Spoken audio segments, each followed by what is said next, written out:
Hi, everyone. My name is Rebecca Soffer, and I am the host of Light After Loss on 1-800-Flowers Facebook page. I have loved doing this project for the last couple of years. It's been a really meaningful experience in my life to get to chat with so many different experts in the field of loss and resilience and just like humanity at large, people who are willing to share stories of what it's like to kind of let it all hang out.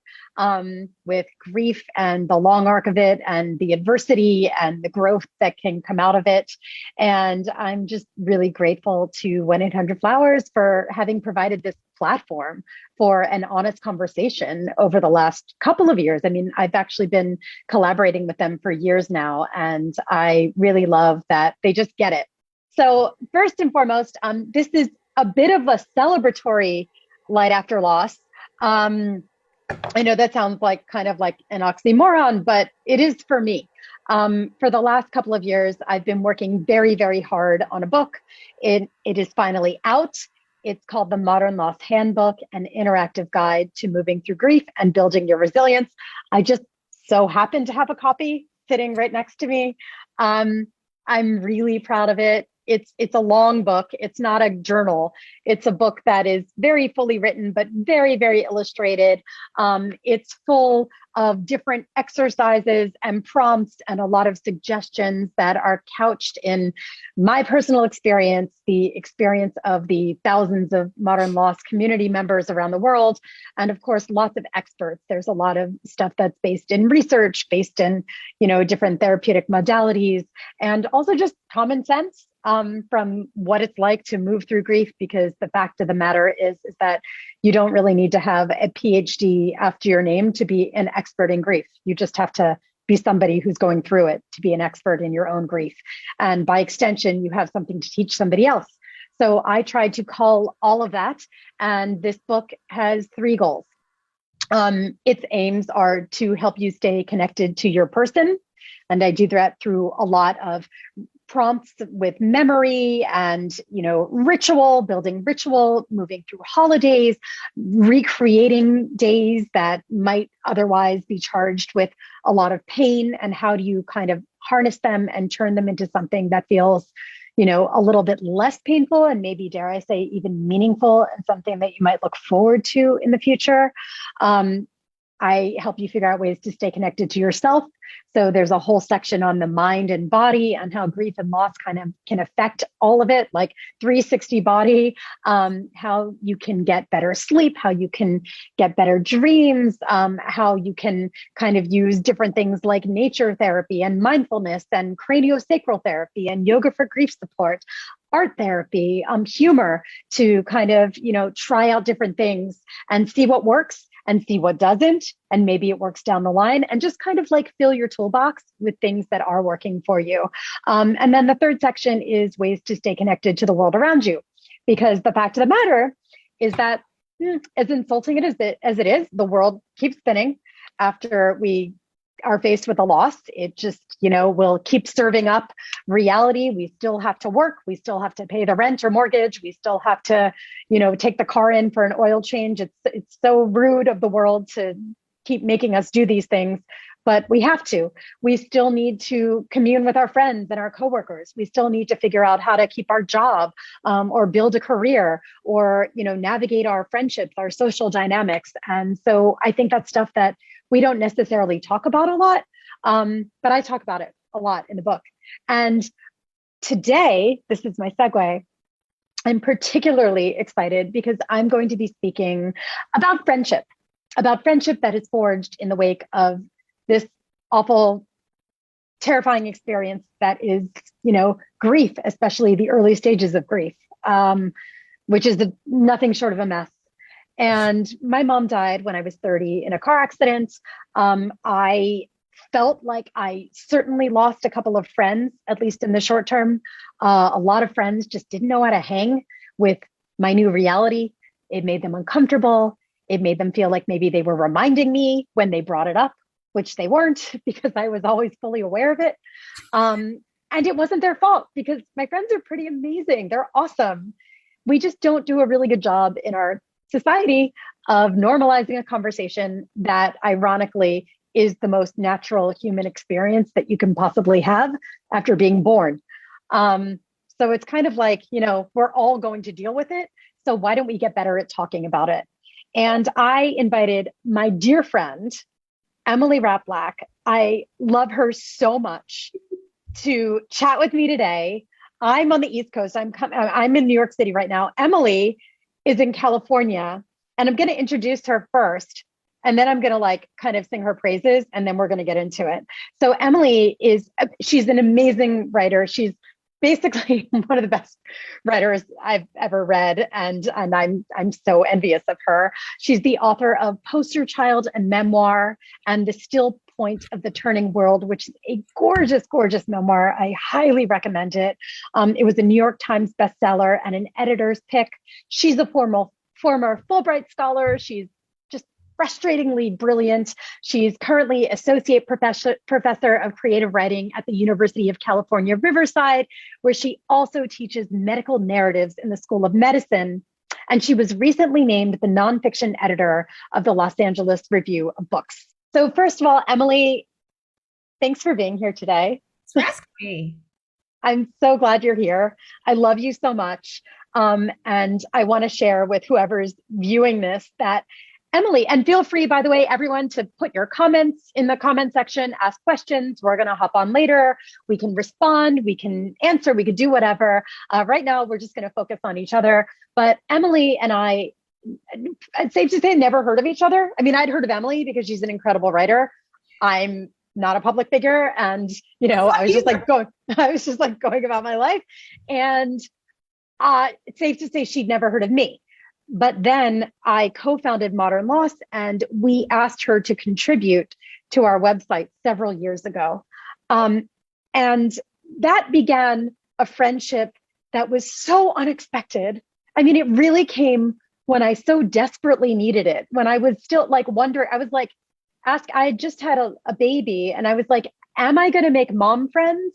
But also, am I going to make grief friends? Am I going to make friends who really see me and who I can really let it all hang out with, and who really understand the backdrop of where I'm coming from, so that I don't always have to just remind, because my mom's do I have to give context to every single friendship conversation forevermore? And Emily and I connected so quickly, and to this day, it's several years later, it's not decades later.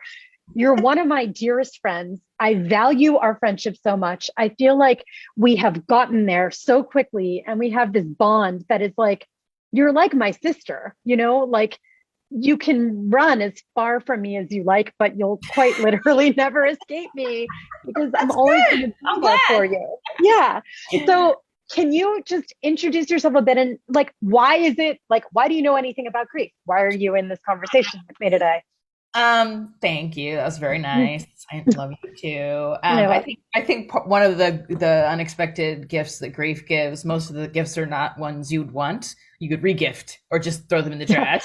Is adult friends. It's hard to make friends as an adult. It's hard to make friends, like you said, with moms. Just because you're a mom doesn't mean you're going to have something in common with another mom, like you hope, right? Right.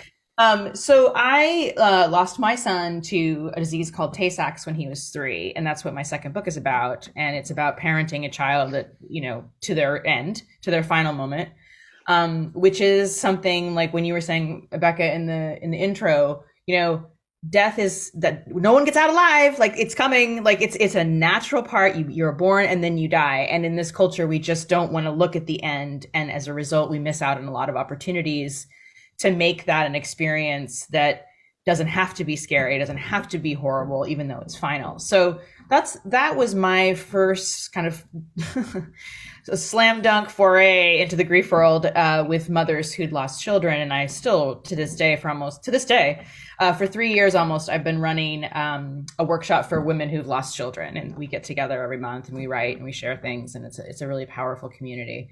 So what I learned in that space really quickly is exactly what you said, Becca. It's there's an emotional shorthand. In the Tay-Sachs community, there are people from all different areas of the world, all different ethnic backgrounds, all different socioeconomic circumstances. And that doesn't matter when you're faced with, end of life care choices for your kid. Everyone's able to sort of show up and look messed up, which is important, and just be there to witness, to hold the space. And so a lot of my work as a teacher and also as someone who's really passionate about hospice work is to hold that space and be a witness. And I think that's what friendship ideally is. Like, you're not going to fix anyone's life or their heart. You can't change things, but you can just show up and hold a space and witness whatever is happening. And I think that's something that that's been a huge transformation for me personally, and it's also transformed my relationships. Yeah. Let me ask you, like, because I always want to focus on like the positive, because the book is called like, an interactive guide to moving through grief and building your resilience. But it would be so disingenuous if I were just like so positive, like, oh, you'll make great friends in grief and people will show up for you. Like, let's be honest, like not everybody showed up for me. And then so a lot of them did as time went on, like people came back to me, some didn't. But like, what was it like when certain friends just weren't there for you in especially those early stages of grief? Like, what does it feel like when you hope to be counting on somebody and they just don't show up? What does that feel like? It feels like being exiled to planet of sad tragedy, like hashtag cursed. Like, that's what it feels like. It feels awful, right? I mean, I had, actually made a lot of people I hadn't known that well who just like booked tickets to my house in New Mexico. And I was like, okay, thank you. And then became really good friends. That happened. But also it happened that people were, it's too much for me. It's too sad. And I have to say, like, for me, I was like, okay, goodbye. Like, it was not even an issue. I feel though that, and I have more compassion for those people a little bit now, but when someone is going through this kind of like crucible maw of grief, it's really hard to sit with someone when they're experiencing that. And it's hard to not project. It's hard to not, feel like you should be doing more and make it about yourself. Like, I think that people had good intentions, but yeah, it felt bad. It felt really bad. And, for a long time. Right. And some of those people did later try to kind of connect with me. And some of them I was just like, you said what you said, and that's fine. I can't. Yeah. Which is fair enough. I mean, the fact of the matter is that I feel like in life, we all have to figure out where our boundary lines are, even as it doesn't relate to grief from death loss. We all have to figure out where our boundaries are, like what is good for us, what is good for our lives, what people are going to be, good presences in our lives, and who might maybe not be so good for us to, interact with on a daily or even occasional basis. I mean, I know that I certainly had to draw boundaries with some people, and I'm wondering, like, how do you think, when, I mean, not everybody is going to say things that are just awful. Most people, I think, want to be helpful when they care about you, when you're going through a loss. Like, I still believe that. I believe that. I just believe that we're not good at it. And I also believe that certain types of loss make people extra, like the taboo times two, right? Like, Ronan, your son died. That is something that, Hamilton, they call it the unimaginable, that, in the Time magazine article that I wrote, that you heavily, you were my other brain as I wrote that piece. We were talking about how when people say, I can't imagine, that like doesn't really help anyone. Like you say, it like kind of exiles them to the planet of sad. It's like, this is not mine. This is yours. Like, this is yours to deal with and not mine. So I'm just going to let you deal with that. I mean, how do you, if you're somebody who wants to support somebody, because this, series is also to kind of help people understand what it feels like, what would you recommend? How do you, in your opinion, like, how do you help a friend when you're just kind of terrified to do or say the wrong thing, and also maybe a little uncomfortable too? Well, two things you shouldn't say. The first is, let's go with the nots, right? Don't say I can't imagine, because you wouldn't be sad if you weren't imagining. So that's actually inaccurate. Right. Second is, I would die if I were you. Also very, very unhelpful. And people think that's a way, it's a way of creating distance, and they think like they're trying to express empathy, but it's actually the opposite. What I think is really helpful to say is like, I don't know what you need and I don't know what you're going through, but I am here for you. and then actually be there. Like I have a friend who, when her mother was dying, people were like, I'll do anything you, and she'd be like, can you get me some milk? And they'd be like, well, I'm really busy. And she's like, okay, well then don't offer. So I mean, I think you have to say like, I'm here for whatever you need. You call on me. If I don't answer, I'll call back as soon as I can. Just like show what you can do, and then do that. Right. Right. Or, if it's someone that you really know, you could just say, I mean, this is a little bit forward, but I had a friend who I hardly do. She's like, I'm coming to see you. I'm going to come to your house. I'm going to make sandwiches, clean your house, and you're going to just hang out for 3 days. I'm going to leave my family and come with you and meet your son and like just hang out. And I was like, oh, okay. But it was actually amazing. And I'm still friends with that woman still. Like she's a writer friend of mine and an amazing friend. So I think you just have to be willing to understand that you're stepping into a mess. It's not about you. It's about that person. And if you can just witness whatever they're going through and then ask like, what would help you right now? Or I had a friend that would call me every day. And right. Like, how's your grief today? Right. Great question. Like anchoring it within the moment and time, right? Because the how are yous or how are you doing? I mean, that just feels so like that's almost so existential sometimes. Like, how do I answer that question? Mm-hmm. Right. Yeah, exactly. So just asking questions like, what can I do for you today? What do you feel like would make you feel better right now? And if it's nothing, then just be like, okay, well, I'll just sit here with you. And nothing is right. And that's okay. Because that's how it is.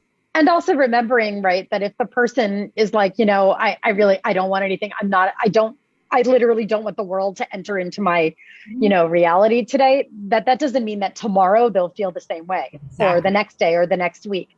That if you offer something and are kind of like rebuffed, it's not like a personal thing. No, I think you have to refuse to be rebuffed. I mean, right. And that doesn't mean like coming to the door and like banging on the door, but just saying like, okay, I hear you. I'm just gonna, this is what I do when this has happened to me. Because I do refuse to be rebuffed, because I think it's really important that people know they're supported. Just like, I'm going to text you every day. There's no need to respond. I'm just going to let you know that I'm here. And if you need something, you can reply. And if you don't, completely fine. Right. And I've done that with people, and like 2 months later, daily texting, I get a text back. And I think maybe that's a little intrusive, but I also feel like it's not, because you set a boundary saying like, I am going to text you. You can delete it, you can respond, but I just want you to know that you're not alone. Yep. And what would you say to somebody who, they've had a loss, there's so much grief out there. We're hitting the million, death mark from COVID alone, which is probably even 200,000 more than that in the United States. It's an undercount. There's so much more loss out there than even just COVID deaths. There are a lot of people who are kind of like grief newbies out there and who are feeling so alone and so like socially isolated and maybe they're even physically isolated, because a lot of people are still kind of keeping to themselves right now because we're kind of still in another wave of this pandemic.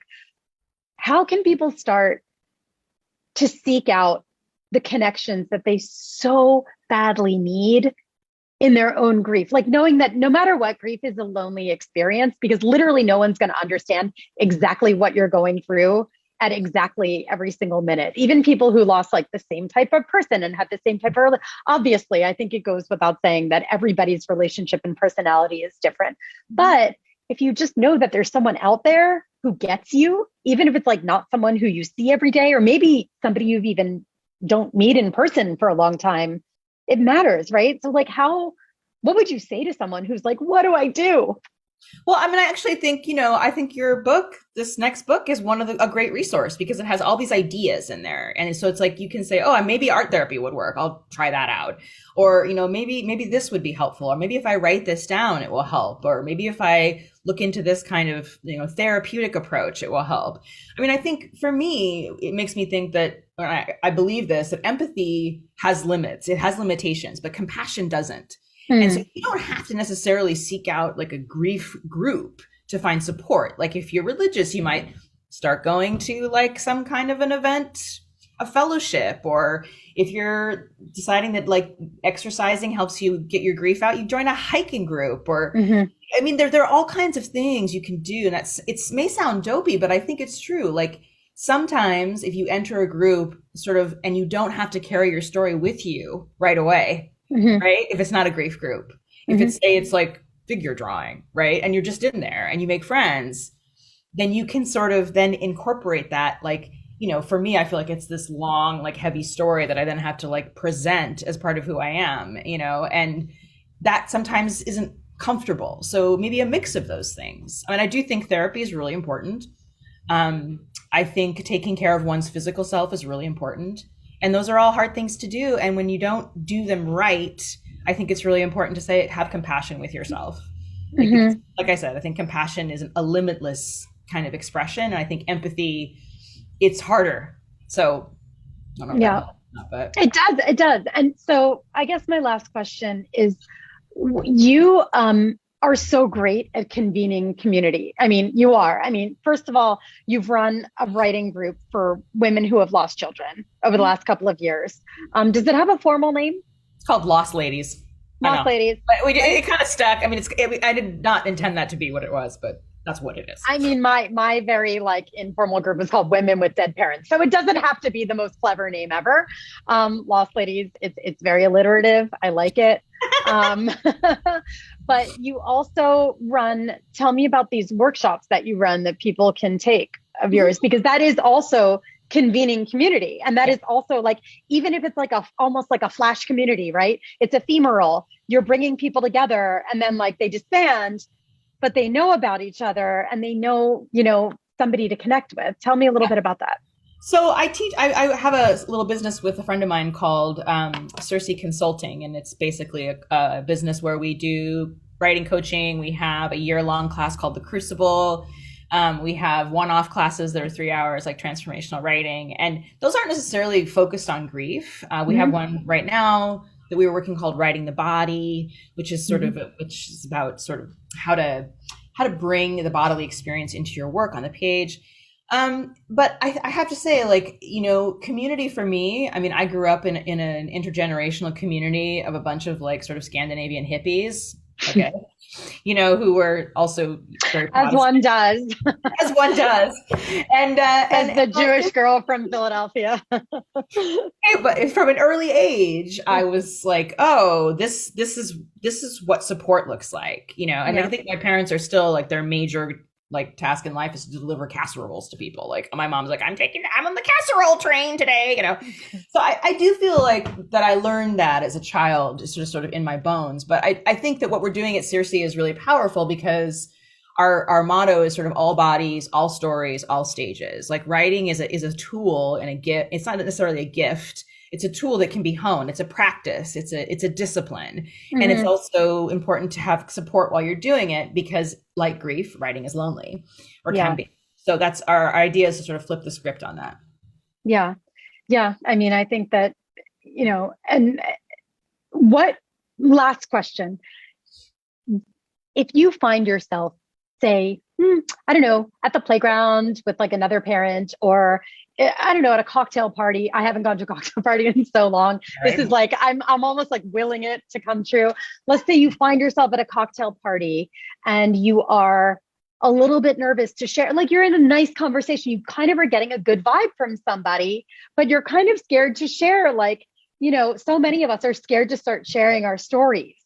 But if you're feeling comfortable, what would you say, like, to somebody who really does want to be a little bit honest when someone says, oh, like, oh, where are you from? Do your parents still live there? And in my case, I would always say they're in Philadelphia, but I wouldn't specify that they weren't actually alive in Philadelphia, because I was so scared to kind of like be honest. I felt like the record was going to come to a screeching halt in conversation. But at a certain point, we all have to kind of feel comfortable putting ourselves out there just to see what the response is. Mm-hmm. What do you say to someone who's just like trying to dip their toe in the water? Well, I mean, people always ask, like, I have a daughter who's alive, who's 8, and people are like, how many kids do you have? And I was like, I have 2. And how old are they? And I said, well, one is 8 and one is dead, and that's always a little bit of a conversation stopper.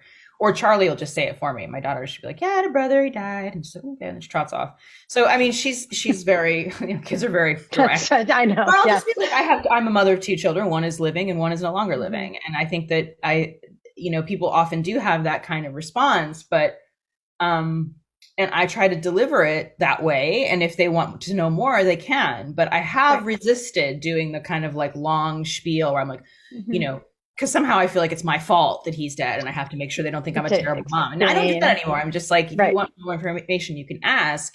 And if you don't, then you probably don't want to know, and that's okay. So basically, like, you should share your story if you want to, and you don't have to feel compelled to like, you know, like verbal diary. Like, you don't, it's not all on you to like explain away, give all the details, right? Like, you should feel free to share factually.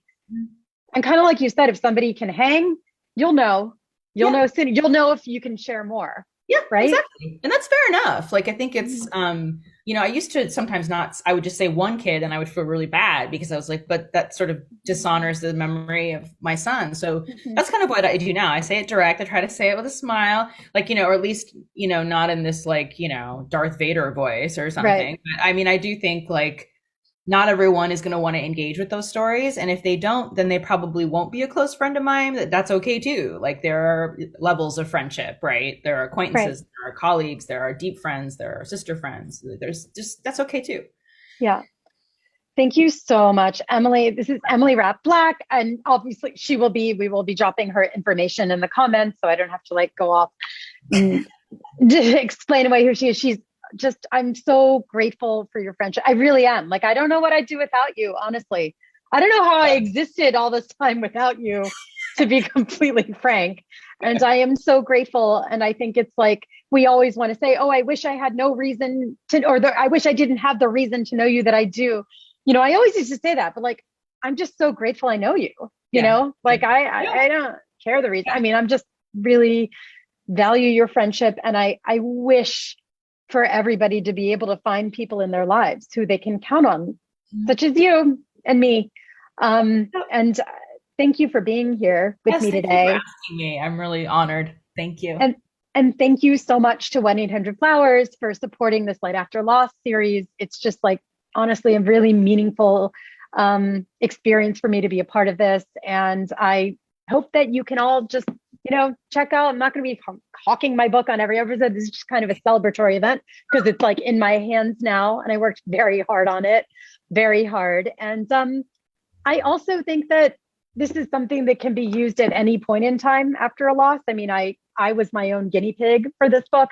After I got the galley back, I went through it and I did all the exercises. And my mother died 15 years ago and they were still germane to this day. So I was like, oh yeah, like I get it. I always need to I'm always moving through this. I get it. It's just taking on different shapes and forms, and I'm seeing it through different lenses every single day. And so please give it a chance because I think it can help. And thank you so much for joining me. Until the next time, have a wonderful day.